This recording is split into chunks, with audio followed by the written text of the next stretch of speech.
सकता हूँ यीशु के सामर्थ्य नाम से, आमीन। बैठिए।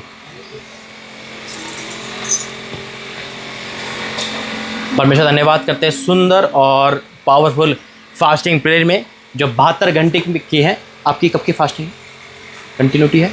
72 घंटे की फास्टिंग में। और देखो कई बार हमें शैतान कई बार रोकता है फास्टिंग करने से, लेकिन अगर आप 72 घंटे की नहीं रख पा रहे, आप कोशिश करो, पहला स्टेप तो बढ़ाओ। जब तक आप कोशिश ही नहीं करोगे तो शैतान आप पर विजय पालेगा। उसको हराने के लिए पहला स्टेप बढ़ाना ही होगा, आमीन। और जब हम पहला स्टेप बढ़ाते हैं तो परमेश्वर हमारे जीवन में खुद भागा चला जाता है।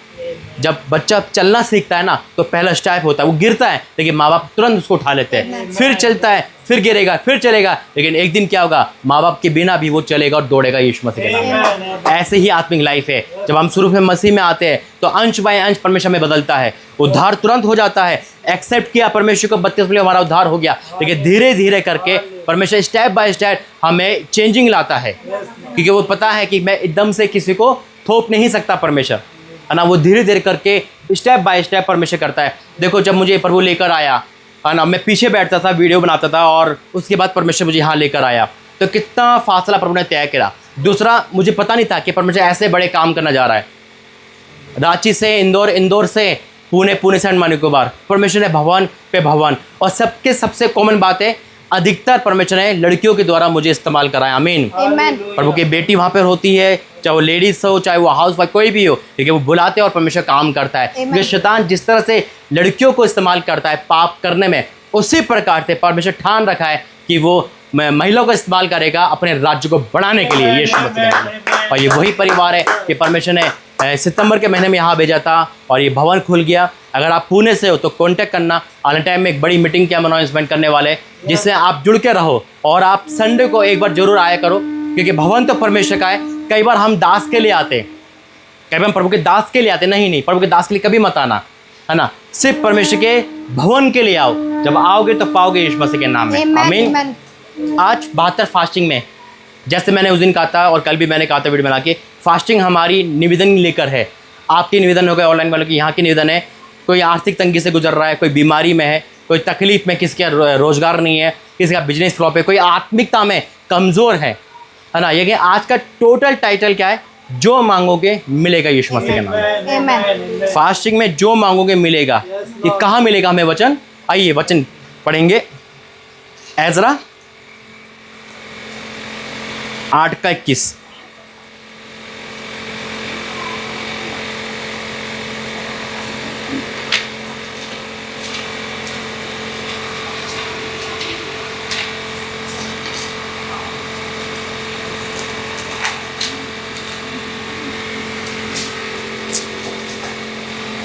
एजरा पेज नंबर, आप कहाँ पहुँच गए? लास्ट में पहुँच गए। ये क्या है? Ezra page number 576।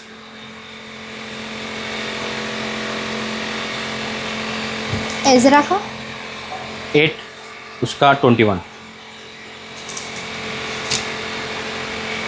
Ezra 8 and 21। यहाँ पे जिक्र है एक एजरा, एक इंसान का। और देखो बहुत बारीकी संदेश दिया है परमेश्वर ने। कहा ना क्या, जो मांगेंगे मिलेगा। चाहे आप बिजनेस के लिए मांग रहे हो, चाहे अपने घर के लिए मांग रहे हो, अपने आप के लिए मांग रहे हो, अपनी मिनिस्ट्री के लिए मांग रहे हो, अपनी शादी लाइफ के लिए मांग रहे हो, कैसे भी मांग रहे हो, जिस प्रकार मांग रहे हो, उपवास रखकर मांग रहे हो, उपवास में शामिल होकर मांग रहे हो, परमेश्वर आपको खाली नहीं जाने देगा यीशु मसीह के नाम में। आमीन। एजरा 8 उसका 21 लिखा है, तब मैंने वहाँ अर्थात हवा नदी के तट पर उपवास का प्रचार इस आशय से किया कि हम परमेश्वर के सामने दीन हो। पहला काम उपवास में दीन हो रहा। देखो उपवास का मतलब क्या होता है? फास्टिंग डाइटिंग मत बनाना कभी भी। फास्टिंग को डाइटिंग नहीं बनाना ना। क्या होता है, कभी कभी उपवास में हम खाली पेट तो रहते हैं, टाइम पास करते, कब 5 बजेंगे, कब दिन कटेगा, कब हम खोलेंगे, हमें क्या चीज़ें याद आने लगती है। या तो इंसान सो जाएगा उपवास में, है ना, टाइम पास, या किसी से बात करेगा। नहीं, हमें परमेश्वर से बात करनी है। हमें उपवास में जितना हमें परमेश्वर के अधीन रहना है, हमें उन बातों को सीखना है। एक विश्वासी उपवास रख सकता है, परमेश्वर मुझे वो बुद्धि ज्ञान दे, मुझे और आगे बढ़ा, या फिर मेरी जो भी चीज़ है। क्योंकि एक प्रभु का दास उपवास रखेगा पर भी प्रजा के लिए, है ना, अपने आत्मिक ग्रोथ के लिए, है ना, उसके पास सब कुछ होगा, लेकिन फिर भी वो उपवास में जाएगा। क्यों? क्योंकि वो अपने बच्चों के लिए रखता है उपवास, है ना। जितने परमेश्वर ने बच्चे दे रखे हैं उनके पालन पोषण अच्छा है। एक राजा को चिंता होती है ना एक अपनी प्रजा की, उसी समान एक दास को चिंता होती है परमेश्वर की कलीसिया की। Amen. इसलिए उस पर सब कुछ होने के बाद भी वो भूखा पेट नाइट पे, है ना, अपने घुटनों के प्रार्थना करना क्यों रखता है? उसको क्या जरूरत है? नहीं, वो अपने लोगों के लिए रखता है, क्योंकि लेखा तो परमेश्वर दासों से लेगा कि देख तूने उसकी सुधि नहीं ली, देख जब तेरे पास जरूरत थी तूने पैसे तो मांगा, लेकिन तूने उसके लिए भूखा पेट नहीं रहा। कई बार क्या होता है, हम दास लोग क्या करते हैं, सिर्फ कलीसिया को लूटते हैं। नहीं, हमें अपने को खाली कर देना है, आत्मिकता में बढ़ाना है। आमीन। तो यहाँ लिखा है कि तब मैंने, यानी कि एजरा बोल रहा है, अर्थात आह्वान नदी के तट पर उपवास का प्रचार इस आशय से किया कि हम परमेश्वर के सामने दिन हो। पहला दिन होना। कई बार क्या होता है कि हम उपवास में चिड़चिड़े हो जाते हैं, गुस्सा आता है ज़्यादा, है ना, मन नहीं लगता, नींद ज़्यादा आएगी, सब कुछ सही चल रहा होगा, जैसे ही फास्टिंग रखा पूरा कंडीशन बदल जाती है, पूरा माहौल चेंज हो जाएगा। क्यों? शैतान हमें गुस्सा दिलाना चाहता है, वो हमारी फास्टिंग को तोड़ना चाहता है। जब भी कोई मेहमान आ जाएगा, जब भी कोई ऐसी काम आ जाएगा ताकि हम अपनी फास्टिंग को क्या करें, तोड़ दिए, हम गुस्सा कर ले। कोई लड़ाई ज़्यादा होती है फास्टिंग के दिन, लेकिन हमें नर्मल दिन होना है। और अब यहाँ पे लिखा है दिन हो पहले, फिर उससे यानी कि परमेश्वर से अपने और अपने बाल बच्चों और अपनी संपत्ति के लिए सरल यात्रा मांगे। 3 पॉइंट है यहाँ पर, है ना, 3 पॉइंट है ना। पहला क्या है? उसने बोला अपने, है ना, कि मैं कैसा चल रहा हूँ, मुझे कैसा चलना चाहिए। फिर क्या बोलता है? अपने और अपने बाल बच्चों, है ना, यानी कि अपनी संपत्ति के लिए, अपने बाल बच्चों के लिए। और फिर अपनी समस्त संपत्ति के लिए सरल यात्रा मांगे। सरल यात्रा का मतलब अच्छा जीवन, है ना, इन शॉर्ट अच्छा जीवन जिसमें क्लेश ना हो, जिसमें दुख ना हो, तकलीफ ना हो। ये ऐसा कह रहा है, ऐसा चीज़ हम मांगे परमेश्वर से। पहला अपने लिए, प्रभु मुझे सही चला, मैं तेरी आत्मिक में आगे बढ़ पाऊँ, जैसे जिसको कॉलिंग है उस कॉलिंग के हिसाब से। दूसरा, प्रभु मेरे परिवार को संभाल, ताकि मेरा परिवार सेवकाई के आगे ना आए। कई बार कहता है शैतान परिवार को पकड़ लेता है, आज से तंगे डाल डालेगा, क्लेश होगा, और उस समय क्या होता है, हम हिल जाते हैं। पहला अपने लिए मांगना, दूसरा उसके लिए। अब तीसरा यहाँ लिखा है समस्त संपत्ति के लिए, यानी कि अपना बिजनेस हो सकता है, अपनी नौकरी हो सकती है, अपनी आर्थिक तंगी हो सकती है, या अपनी सेवकाई के लिए। हम सेवकाई है तो हम सेवकाई के लिए अच्छी यात्रा मांगे। अब यहाँ लिखा है अच्छी यात्रा मांगे, सरल यात्रा मांगे। क्योंकि अब देखो पॉइंट है यहाँ पर, बड़ा अच्छा पैराग्राफ है ये, बहुत अद्भुत है ये। अब एजरा कह रहा मांगे, क्यों मांगे पता है? अब देखो आगे क्या लिखा है, क्योंकि मैं मार्ग के शत्रु से बचने के लिए सिपाहियों का दल और सवार राजा से मांगने से लजाता था, क्योंकि हम राजा से कह चुके थे हमारा परमेश्वर अपने सब खोजियों पर भलाई के लिए कृपा दृष्टि रखता है, और जो उसे त्याग देखते हैं उसका बल कोप उसके विरुद्ध है। क्या कह दिया उसने? चैलेंज दे दिया राजा के पास, देख राजा तेरे पास नहीं आएंगे हम, तेरे कोई जरूरत ही नहीं हमें, हमारा परमेश्वर हमारे सुधीर रखता है। अब परमेश्वर सुन नहीं रहा उसकी, अब तो गया,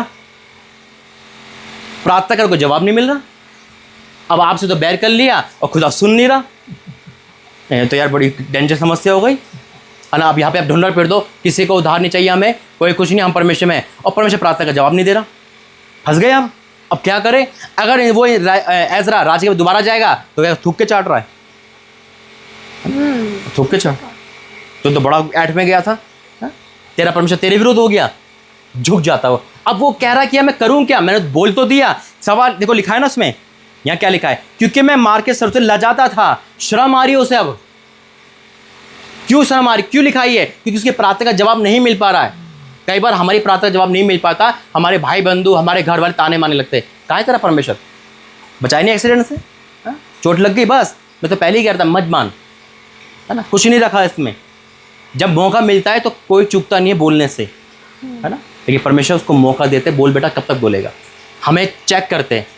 अब वो ये कि राजा से कह चुका है, अब उसको सेवा क्या करे, अब राजा के पास जाता है तो झूठा साबित होता है, परमेश्वर की निंदा होती है, समझ नहीं आ रहा। आपने बोल तो दिया दुकान वालों से कोई उधार नहीं लेंगे, अब सोनू बोल के आगे, मोनू बोल के आगे, अरे नौकरी रख ले तू अपने, अपने परमेश्वर मुझे खिलाने को देगा। अब यहाँ देख रहा कि दाल चावल के पैसे नहीं, अब क्या करें? तो इसी विषय पर अब बहुत ये है यार, जो मांगो मिलेगा ना। अब हम कई बार हम परमेश्वर के लिए कुछ भी डिक्लेयर कर देते हैं, लेकिन जब वो पूरा होता नहीं दिखता, हमारी घबराहट शुरू हो जाती है। क्या बोल तो दिया, वादा तो कर दिया, है ना, होगा कैसे? ये पता नया प्रकाशन दे रहा प्रभु। कभी भी हम कुछ बोल रहे हैं ना, उससे पहले फास्टिंग में चले जाओ। कुछ भी डिक्लेयर कर रहे हैं ना, जैसे आपने कहा ना, मीटिंग से पहले फास्टिंग होना जरूरी है ना। मैं शनिवार को जब भी कई बड़ी मीटिंग करता हूँ ना, शनिवार को जरूर जाता हूँ उनके घर पे, ताकि संडे को बाड़ा बांध सके। और उससे पहले प्रभु नाइट प्रेयर करा लेता है। जैसे यहाँ से आने से पहले एक नाइट प्रेयर कर ली थी बीच में, मुंबई में नाइट प्रेयर मेरी हो गई थी। मुंबई में शायद, मुंबई में नहीं, हाँ यहीं हुई है, और एन मनोकामना में 2 ही हुई है। तो परमेश्वर पहले से हमें क्या करता है, एक्टिव रख देता है तैयार होने के लिए, क्योंकि हम चैलेंज तो कर रहे हैं किसके खिलाफ, शैतान के खिलाफ। अब वो कोई भाई बच्चे को, ये शैतान हाथ पैर तो मारेगा, वो कहेगा आज मुझे लूट लो, ऐसा कोई कहेगा वो, है ना। एक बच्चा भी चीज़ छीनो ना उसे, तो छीन ही नहीं देता वो, है ना। एक बच्चे को अपनी चीज़ दे दो गलती से, उसे वापस लो, पूरी जान लगा देगा वो हाँ नहीं देगा, वो कहेगा मेरी है ये। क्या कहता है शैतान कि मेरा है, क्यों ले जा रहा तू उसको, क्यों ले जा रहा तू उसको, ये घर तो पहले मेरा था, ये तो मेरी आवाज़ आती थी, अब तुम्हारी आवाज़ क्यों आ रही है। ऐसे ही आपके साथ होता है, सबके साथ होता है। अब क्या लिखा है देखो, क्योंकि मैं मार के शत्रु से बचने के लिए सिपाहियों का दल और सवार राजा से मांगने से लजाता था, क्योंकि हम राजा से कह चुके थे हमारा परमेश्वर अपने सब खोजियों पर भलाई के लिए कृपा दृष्टि रखता है, और जो उसे त्याग देते उसका बल कोप उसके विरोध है। इसी विषय पर, जो विषय आज हमने रखा है ना, क्या ना, जो मांगो मिलेगा, इसी विषय पर हमने उपवास करके अपने परमेश्वर से प्रार्थना की और उसने हमारी सुनी। आमीन। हालेलुया। जिस विषय को नहीं मिल पा रहे ना, जब डैनियल की प्रार्थना नहीं जा रही, 21 उपवास में चला गया, तो प्रार्थना का जवाब शैतान सरदूत लेकर आया। शैतान रोकता है हमारी प्रार्थना को, है ना, मिसगाइड करता है हमारी प्रार्थना। कई बार आपके साथ भी हुआ होगा, आपने जो मांगा 24 घंटे मिल गया, होता है ऐसा। आज तो मैंने जो मांगा बड़ी जल्दी मिल गया। मान लो खाना मांग लो यार, बिरयानी खाने मैंने, तुरंत कहीं ना कहीं से आ गया ऑफर, कुछ भी एक से जाए। या हम बोलिए अपने आज बारिश हो जाए, हो गई बारिश, है ना। या अपने कोई प्रार्थना में मांगा, कई बार क्या होता है कुछ टाइम बाद मिलता है, वेटिंग पीरियड, है ना। कुछ पहले तो जल्दी आया, कुछ वेटिंग में, और कुछ नहीं आता। 3 प्रकार के ना। पहला, परमेश्वर तुरंत देता है ताकि हमारा विश्वास स्ट्रांग हो जाए। दूसरा, उस विश्वास को पकड़ करने के लिए ये टिकता है नहीं टिकता, वेट कराता है। तीसरा, नहीं देता कहीं चीज़। क्यों नहीं देता? क्योंकि जब हम भोग विलास में आ जाते हैं ना, जब हम अपनी इच्छा से मांगेंगे, नहीं देगा। उसे पता है गलत मांग रहा है ना, उसे पता है इसकी जरूरत ही नहीं है, क्यों मांग रहा है ये, वो नहीं देगा। उसको पता है, आपको पता है, अब इसको मान लो कि ये कुछ ऐसी चीज़ मांगे जो इनलीगली अब नहीं दोगे उसको। हमको पता है भाई पिता देना चाहिए, लेकिन पिता कई बार नहीं देता। मान लो छोटा बच्चा ब्लेड मांग रहा है, चाकू मांग रहा है, नहीं देगा बा, चाहे कितना रो जाए वो, तो कई बार परमेश्वर नो कर देता हमें, बेटा ये तेरे लिए नहीं है। कई बार हम क्या करते हैं, जॉब मांगते हैं, प्रभु नहीं मुझे ये जॉब दे, ये जॉब दे, अरे वो तेरे लिए है ही नहीं। पता है आपके लिए क्या देखा आज मैंने, भूल गया था मैं बताना। परमेश्वर कहता है इसे नकली चीज़ से बाहर निकाल, इसे असली चीज़ दे चुका हूँ मैंने फिर से देखा डायमंड का ना ताज आपके चेहरे पे, फिर देखा माथे पे पूरा चमक चमक हो रहा है। तो वो स्वर्गीय चीज़ आपको मिल चुकी है, नकली चीज़ से बाहर निकलो। आमीन। जो चीज़ हमें स्वर्गीय मिल जाती है ना, कई बार क्या होता है, एक पास्टर प्रचार कर रहे थे और अनॉइंटिंग मिल रही थी, प्रभु ने कहा सबको वरदान मिलेगा। उस दास ने कहा, प्रार्थना करी, तो एक भाई आ गया पास्टर के पास, उन्हें हाथ मिला के, पास्टर बेटा आपको वरदान मिला, वरदान छोड़ो, ये बताओ गाड़ी कब मिलेगी, मुझे गाड़ी चाहिए। यानी कि वरदान की वैल्यू उसके लिए नहीं थी। कई बार हम संसारिक चीज़ में इतने खो जाते कि हमें वही सब कुछ दिखता है। संसारिक चीज़ में तो पड़ा है, जबकि परमेश्वर ने हमें ऑलरेडी दे चुका है। हम राजा की संतान गरीब नहीं है, बस वो ये कि राजा के जेब से निकालना नहीं आ रहा है, हमें आ नहीं रहा कि चाबी है। कई बार क्या होता है कि उड़ाऊ पुत्र की तरह हम बन जाते हैं, बाप का नाम हमारे साथ है फिर भी फकीर है, क्योंकि बाप ने हमें बेदखल कर दिया। नाम तो जुड़ेगा ना, नाम तो हटाएगा नहीं वो, लेकिन बेदखल है। अरे ये तो उसका बेटा है, ये कबाड़ी की दुकान क्यों खोल के बैठा हुआ है, उसका बाप तो बिजनेस चला रहा है, अरे इसको निकाल दिया घर से। यही कारण है, कर हम गरीब है ना, कहीं ऐसा ना हो कि हम निकले हुए हो उस विरासत से जो परमेश्वर हमें दी है। अरे जो बाप का है वही आपका है। आमीन। डैनियल का परमेश्वर, शद्रक मेशक अबेदनगो का परमेश्वर, अब्राहम का परमेश्वर, क्या वो हमारा परमेश्वर है? हम बोल सकते हैं ऐसे, है ना। जैसे हम कॉन्फिडेंस कहते हैं वो नर्मदा का परमेश्वर नहीं, विरत भाई का परमेश्वर, हम उनका नाम लेते हैं, हम भी अपना भी कह सकते हैं मेरा परमेश्वर है। और वो क्या कह सकता है जैसे वो डैनियल के कहता है कि हमारे लिए कह सकता है जा उस घर में मेरे लोग रहते हैं। फ़ोन बजता है, मैं हमेशा कहता हूँ फ़ोन साइलेंस क्या करो। हाँ मुझे पता है। ठीक है, प्रभु वचन की आशीष दे। और यही आज का है कि हम जो उपवास में मांगेंगे, जैसा चाहे मांगे, है ना। एक देखो गलत नहीं है अपनी ये चीज़ मांग रहा, कोठी बंगला मांगे, गलत नहीं है। इंसान मांगता है ना, प्रभु देता है, लेकिन हमारी सोच अलग है।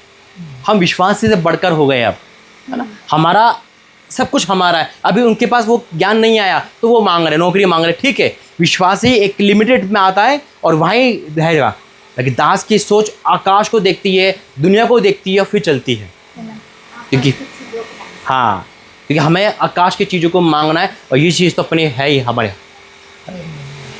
जो जिस घर में आप अपने बच्चों को रखोगे वो आपका घर होगा, तो क्या उनका अधिकार नहीं होगा? क्या जिस घर में परमेश्वर है तो हमारा अधिकार नहीं है? जाके तोड़ के ले आओ बस, है ना, है कि नहीं? ठीक है, खड़े हो जाएंगे, प्रार्थना करें।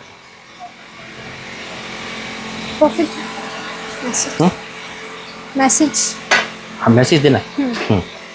आइए प्रार्थना करते हैं। धन्यवाद करते हैं पिता परमेश्वर। I declare in the name of Jesus. पिता परमेश्वर पर धन्यवाद करता हूँ आज की मीटिंग के लिए। पिता तूने अद्भुत करी, मैं आपका धन्यवाद करता हूँ। तूने सारी प्रार्थना को सुना, धन्यवाद करता हूँ। पिता जितने भी ऑनलाइन हमें देख रहे पिता, उनका जीवन आज जो मांगे वो मिले पिता। इस फास्टिंग में तुम्हारी अगुवाई करना, जो भी 72 घंटे की फास्टिंग कंटिन्यूटी है पिता, उनकी अगुवाई करना पिता। पिता हम घटे और आप बड़े पिता, और इस फास्टिंग में जो भी शामिल हुआ, चाहे कैसे भी शामिल हुआ है, उनके खत्ते भरना पिता। इस फास्टिंग में जो भी ऑफरिंग दे रहा है पिता, उनके बैंक बैलेंस में पिता तेरी कब्जा हो यीशु मसीह के नाम में। उनका पैसा दवाई और खर्च ना जाने पाए, नुकसान में ना जाना पाए पिता। मैं सारी ऑफरिंग को और सारी प्रार्थना को ब्लेस करता हूँ यीशु के सामर्थ्य में। हमने जो कुछ मांगा, जैसे एजरा ने कहा, हमें मिला, मैं डिक्लेयर करता हूँ यीशु मसीह के नाम से, आमीन। धन्यवाद करते हैं पिता परमेश्वर, धन्यवाद करते हैं प्रभु जी, सारी बातों के लिए धन्यवाद करते हैं, सारे वचन के लिए धन्यवाद करते हैं पिता। और डिक्लेयर करते हैं पिता, जैसा आपने कहा एजरा को पिता, जो उन्हें मांगा पिता तूने दिया मेरे परमेश्वर। उसका पिता, उसका मुख कभी काला होने नहीं दिया आपने पिता। उसी प्रकार से जो हम मांगे हमें मिलेगा यीशु मसीह के नाम में पिता। पिता जिन्होंने तेरे पे विश्वास किया है ना, वो ज्योति पे विश्वास किया है पिता परमेश्वर। और हम विश्वास करते कि जो बात हमने ठानी है वो हमसे बन पड़ेगी पिता। पिता आगे का समय हमें सप्ताह प्रभु लेकर आया, लेके जाना पिता। ये परिवार तेरा है, आगे 2 दिन तेरा में सप्ताह हूँ, हर गड़बड़ी को और हर कमी घटी को दूर करना यीशु मसीह के नाम से, आमीन। पिता परमेश्वर का प्रेम, प्रभु यीशु मसीह का अनुग्रह, पवित्र आत्मा की सहायता सब परिवार सबके साथ बनी रहे, आमीन। जय मसीह के सब। जय मसीह। Praise Lord.